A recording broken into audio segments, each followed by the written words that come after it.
I guess first and foremost, don't try to rush it. I would say if there's a dispute, that both parties take a step backwards and really tell yourself, what can I do to solve this with your own team? And then come up with strategies on how you feel your team is going to, I guess, address the impasse, and then meet again. Share your ideas with the other party. We'll share our ideas with you, but we don't discuss anything. We just share information. Then we go back to our offices. We look at it. We see what they want. They know what we want.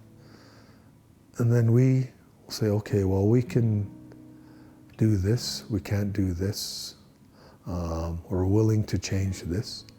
But what we've done too is in pre-meetings, you let the other party know that if we hit an impasse, there has to be a willingness to give a little. And we understand that. So that once we come back after, I guess, looking at the demands of the other party, and we know they've looked at our demands, then we try to hit each item one by one. And if there's still an impasse, then we go through that whole process again. But I guess trust is really important there. And I'll share a little bit of a story that kind of helped guide me in that area. When I was working with, when we were collaborating and sharing with the school division, it was recognized by the elders in our community. So much when we were done one of our collaborations, and it was done at one of the provincial schools, the elders called for a bit of a ceremony to take place, and they actually presented myself with an eagle feather. It's sitting right there on my wall, the one that's not beaded. And they also gave one to the other superintendent. And they told us, we see you guys working together for our students, and we're giving you these eagle feathers.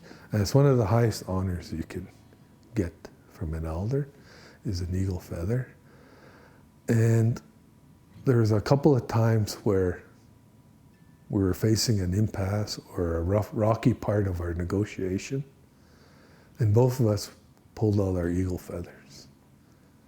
And we remembered why we got them. And that kind of really guided the both of us.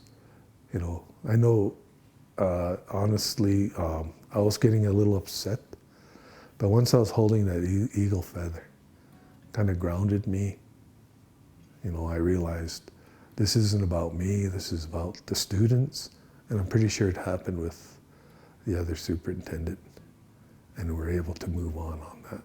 So that's why it's really important to respect each other. And if you're able to respect each other, you'll get over those tough parts of a negotiation. Because, you know, like if the other superintendent didn't really take getting that eagle feather seriously, he wouldn't have brought it back. Maybe he would have forgot about it in his office, but he had it with him when I had mine.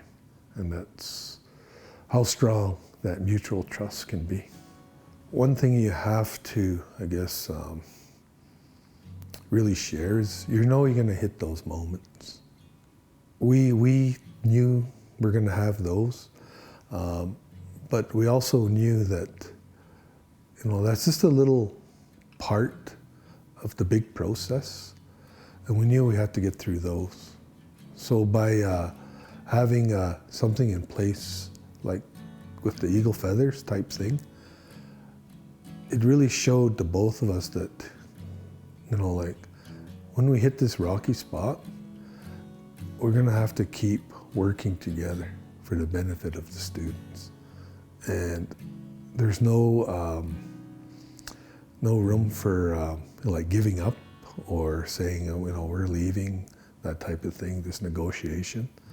But to basically take a time out, and if if you're emotional at that point, take a time out, come back when you're less emotional, and then you're really thinking about working for those students.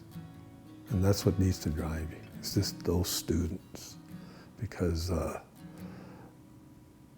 it's going to affect not only the ones in the classrooms currently, but the students that are on their way up.